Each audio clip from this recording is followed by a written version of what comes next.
철학의 망치. 내면의 평화를 위한 7가지 철학. 시작합니다. 혼란스러운 세상에서 평온한 마음을 가지는 것은 큰 축복입니다. 하지만 많은 사람들이 약물을 통해 평온을 얻으려 하고 이는 중독으로 이어질 수 있습니다. 약물 없이 건강한 방법으로 내면의 평화를 찾고 싶다면 스토아 철학이 제안하는 몇 가지 유용한 방법이 있습니다. 지금부터 내면의 평화를 위한 7가지 스토아 철학 연습법을 소개합니다. 첫 번째, 부정적 시각화. 낙관주의에는 어두운 면이 있습니다. 삶이 항상 긍정적일 것이라고 믿으면 실망할 위험이 큽니다. 많은 사람들이 긍정적인 태도로 하루를 시작하지만 하루가 끝날 때는 삶의 현실에 낙담하게 됩니다. 스토아 철학자들은 부정적 시각화라는 기술을 통해 이런 실망을 극복합니다. 부정적 시각화는 원치 않는 상황과 불편한 상황에 미리 대비하게 합니다. 로마 황제 마르쿠스 아우렐리우스는 이렇게 말했습니다. 매일 이렇게 말하며 시작하라. 오늘 나는 방해, 배은망덕, 물의 배신, 악의와 이기심을 마주할 것이다. 이 모든 것은 가해자들이 선과 악을 구별하지 못하는 무지 때문이니라. 이처럼 부정적인 것을 시각화하고 관용적인 마음을 가지면 기대를 관리하고 역경에 대비할 수 있습니다. 두 번째, 자기 통제 연습. 자기 통제 능력은 중독적인 행동을 멀리하는 데 매우 유용합니다. 충동을 억제하고 진정으로 중요한 일에 집중할 수 있게 합니다. 스토아 철학자들은 우리가 통제할 수 있는 것과 통제할 수 없는 것을 명확히 구분합니다. 에피테토스는 이렇게 말했습니다. 우리가 통제할 수 있는 것은 우리의 의견, 추구, 욕망, 혐오감, 그리고 우리 자신의 모든 행동입니다. 우리가 통제할 수 없는 것은 몸, 재산, 평판, 권위, 그리고 우리 자신의 행동이 아닌 모든 것입니다. 핵심은 우리가 통제할 수 있는 것을 강화하는 데 있으며 이는 연습이 필요합니다. 예를 들어 간헐적 단식을 통해 일정 시간 동안 음식을 먹지 않는 연습을 할 수 있습니다. 또 다른 예로는 음식을 삼키기 전에 일정 횟수 씹는 연습이 있습니다. 이처럼 작은 실천들을 통해 자기 통제 능력을 기를 수 있습니다. 세 번째, 상관하지 않기 연습. 많은 사람들이 다른 사람의 의견을 너무 신경 쓰는 경향이 있습니다. 이 습관을 극복하려면 일부러 남의 시선을 무시하는 연습이 필요합니다. 사회적 조건화 때문에 이 습관을 깨는 데는 시간이 걸립니다. 우리는 사회적 외톨이에 대한 두려움을 깊이 가지고 있습니다.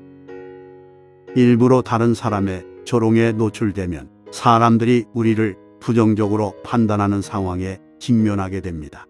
비록 그것이 단지 시선과 웃음일지라도 점차적으로 그것이 우리가 상상했던 것만큼 아프지 않다는 것을 깨닫게 됩니다. 따라서 상관하지 않기 태도가 강화됩니다. 네 번째, 일기 쓰기. 생각을 글로 쓰는 것은 스토아 철학자들이 평온을 찾고 우리의 생각과 기억을 정리하는 방법입니다. 일기를 쓰는 것은 마음의 카타르시스 효과를 줍니다. 가장 유명한 스토아 철학자 중 한 명인 마르쿠스 아우렐리우스도 일기를 썼습니다. 그의 일기는 명상록이라는 책으로 읽을 수 있습니다. 이 책은 출판을 목적으로 쓰인 것이 아니라 마르쿠스의 개인 일기였습니다. 또 다른 스토아 철학자들인 에피테토스와 세네카도 일기를 썼습니다. 세네카는 이렇게 말했습니다. 불이 꺼지고 아내가 조용해지면 이제 나의 습관이 된 이 행위를 의식하며 나는 하루를 돌아보고 내가 했던 일과 말한 것을 검토하며 아무것도 숨기지 않고 아무것도 놓치지 않습니다. 다섯 번째, 메멘토 모리. 메멘토 모리는 죽음을 기억하라는 뜻입니다. 이는 우리가 언젠가 죽을 것이라는 사실을 항상 마음에 두는 것을 의미합니다. 죽음을 생각하는 것은 우리의 삶을 다시 바라보게 합니다.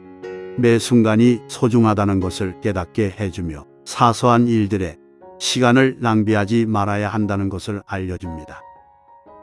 또한 내일 무슨 일이 일어날지 모르기 때문에 오늘을 더 충실하게 살도록 가르쳐 줍니다. 죽음을 생각하는 것은 두려움을 주기보다는 우리가 가진 삶에 감사하고 존중하는 마음을 불러일으켜야 합니다. 고대 철학자 세네카는 이렇게 말했습니다. 우리는 마치 생애의 끝에 다다른 것처럼 마음을 준비합시다. 아무것도 미루지 말고 매일을 정리합시다. 매일 자신의 삶을 마무리하는 사람은 결코 시간이 부족하지 않습니다. 6번째, 위에서 내려다보기.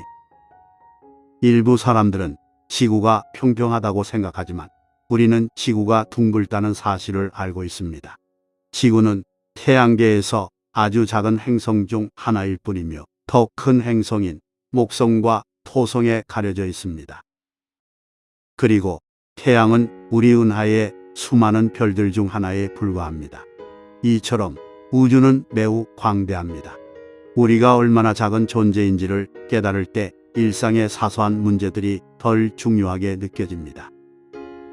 예를 들어 짜증나는 동료나 교통체증 같은 일들은 우주적 관점에서 보면 그리 중요하지 않습니다. 심지어 전쟁이나 자연재해 같은 큰 사건들도 우주의 크기를 생각하면 작은 일처럼 보입니다. 우리의 작음을 기억하는 것은 겸손함을 주고 우리의 존재를 다시 생각하게 합니다. 그리고 사소한 일들에 화를 내고 불평하는 대신 더 큰 그림을 보게 됩니다. 7번째, 아모르 파티. 우리가 불안해하는 이유는 특정 결과를 얻으려는 걱정 때문입니다.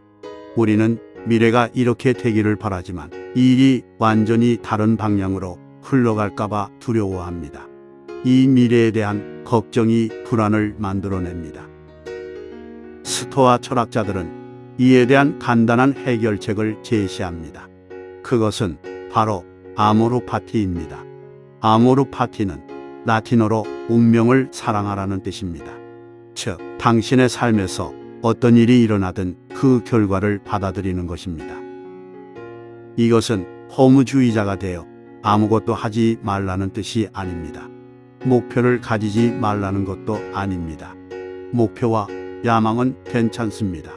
단, 결과에 집착하지 않는 것이 중요합니다.